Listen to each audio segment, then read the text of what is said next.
What's up, my YouTube people? Rant Rich here.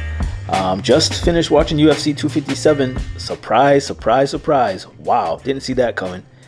By the way, sorry I am not on video tonight. Just want to do some audio. Going back to the roots, old school stuff. Rich's Rant Radio Show, shout out. But anyway, yeah, just want to get on here. I'm about to watch the post-fight conference. Incredible night of fights, especially that main card, co-main event, main event. And just, there was a lot of good fights scattered through this fight event. And yeah, I want to talk about the co-main event. Well, actually, let me talk about somebody that I wasn't even thinking about up until last minute. I ended up taking her, Juliana Pena. She squeezed that one out too. I mean, it was all skill, don't get me wrong. That submission was pretty sweet. But yeah, seemed like she was losing that fight. It definitely the first round and into the second round, maybe it was kind of iffy. And then the third round, just I mean, you know, you guys know what happened. Nice win by Juliana Pena by submission. Very, very impressed by that. I've never been a big Juliana Pena fan. I think she talks too much. She talks a lot, and she's had her good moments in the UFC, but she's also not been perfect in the UFC. So to me, sometimes the mouth has to match the record, and it wasn't happening. But finally took her. I think this may have been the first time I took Juliana Pena tonight. So yeah, really happy about that one.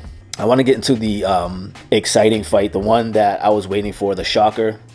Big fan of Dan Hooker. So I don't know, and maybe it's just me. I'm not sure. I've been watching this sport for a long time. Chandler comes out, his first fight in the UFC.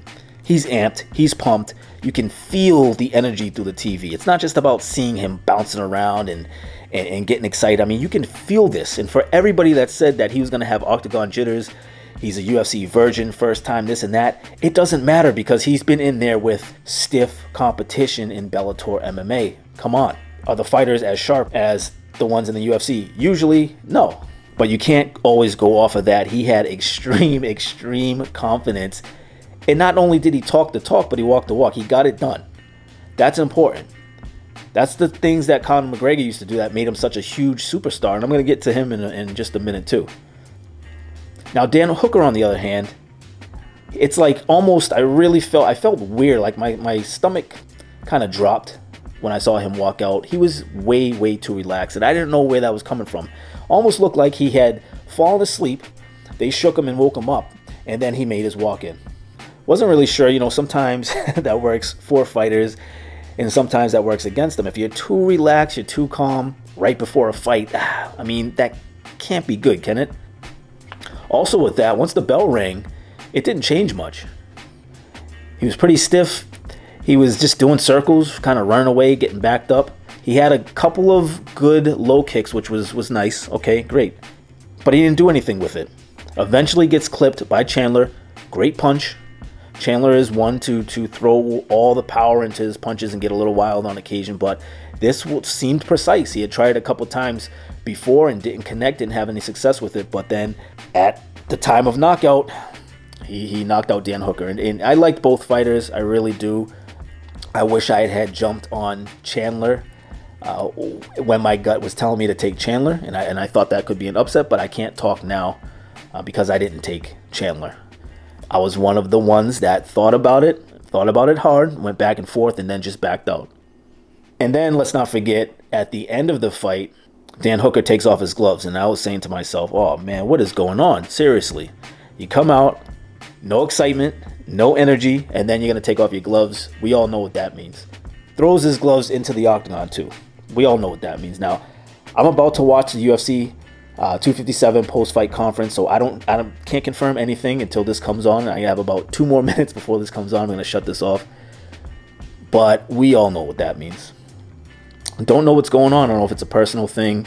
You know, he can't go back home because of everything that's going on until, I forgot the exact date, but I believe it's sometime in February, which, I mean, that's got to be rough. Maybe he was thinking about that too much. Maybe that was on his mind, not seeing his family, not seeing his people. I don't know. But something seemed off. But I don't want to take anything away from Michael Chandler because he fought the fight and he got another knockout TKO win in the UFC, his first fight in the UFC, which is very impressive. So yeah, kudos to Michael Chandler, and hopefully he keeps it up. I mean, I really think Even at 34 years old, he has a future in the UFC. All right, so moving on to the main event. This was incredible. Dustin Poirier, this was another underdog that I just thought was ridiculous. Why didn't I take him? I went back and forth. I was going to take him, didn't take him, was going to take him, ended up not taking him. I believe he ended up being a minus 225, something like that. I did think it was going to go over a round and a half, and I believe it was about 2 seconds short or 3 seconds short of winning on that one. So if I did take a round and a half, I would have lost because I thought it was going to go over. But I was somewhat confident at one part of the week about Dustin Poirier beating Conor McGregor. Those low kicks, those calf kicks, you know, we've heard Joe Rogan talk about that for a very long time. Going down, not at the thigh. You know, the Thai fighters like to chop at the thigh, and that's great. But once you go to the back of the leg, that calf area, even that Achilles, even behind the knee, the side of the knee, there's no meat there.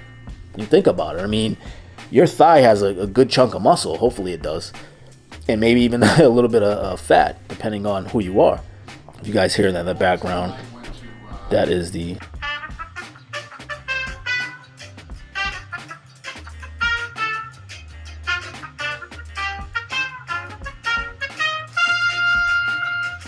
Post-fight conference is on right now. I'm going to just be another minute. I had to pause that. Don't want any type of flagging from YouTube. Dana White's talking. Sorry, my attention's over there now. But yeah, phenomenal fight by Dustin Poirier. I'm pretty much not shocked, but I am more upset about with myself that I didn't take either underdog. I got scared. I backed out. Should have taken him. Should have known better that Dustin Poirier could keep up. I knew he had improved.